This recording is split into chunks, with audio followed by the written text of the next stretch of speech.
Millions of people, or certainly well over 1 million people, were ordered to get out of Irene's way.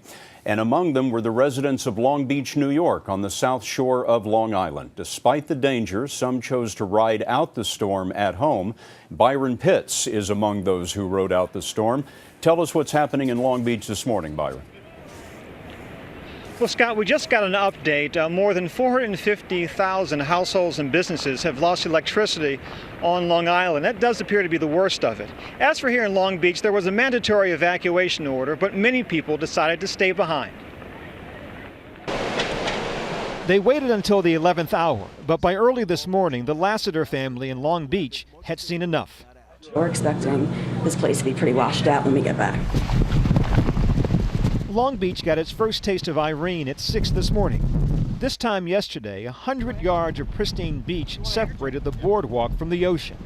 Not now. With the ground long saturated by a month of record rainfall, trees fell easily. Power lines and street signs bear the signs of high winds. In these conditions, ordinary objects can cause damage and create danger. Still, many people took risk. There were the familiar scenes and the familiar reasons. It's a sight to see if you have the guts to come down and see it. I don't recommend it, though. Despite a mandatory evacuation, the Long Beach city manager estimates a third to a half of his citizens stayed home. All right. Who else here? You got I have a house full of company. Come on, Julian, President here. Shell Rand hosted a hurricane party overnight at her second-floor Ocean View apartment. We have our refrigerator loaded with non-perishable foods and stuff. You could feed the whole town. Yes, I could. One neighbor brought his dog. Julie Carrigan brought her 8-year-old son, Brendan. I felt safer here than I would have if I drove Brendan someplace aimlessly. This is your first hurricane, right? Yeah. What do you think? You nervous? You impressed? What? I don't know. I think I'm nervous. I have no idea. There are a few spots in Nassau County where the floodwater is about 4 feet deep, but that appears to be the worst of it.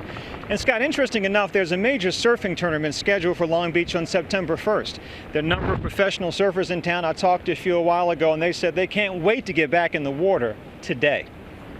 Byron, looks like surf's up there behind you. You know, in the videotape that you were showing us, it looked like the water was rather high in a lot of parts of Long Beach. I wonder whether that's beginning to subside now. Is it draining at all? Oh, it is, and it's draining well, Scott. There are places here, as I mentioned earlier, where the water was 4 feet deep, and in some of those places it's gone down considerably. Even here, for instance, where we are on the boardwalk. About 3 hours ago, you couldn't see the beach because it was just ocean water from here straight up to the boardwalk. Now, as you can see, that's pushed back. There are people out on the beach now. I've seen people walking their dogs, taking pictures. I saw one guy get in the water, but the police encouraged him to get out.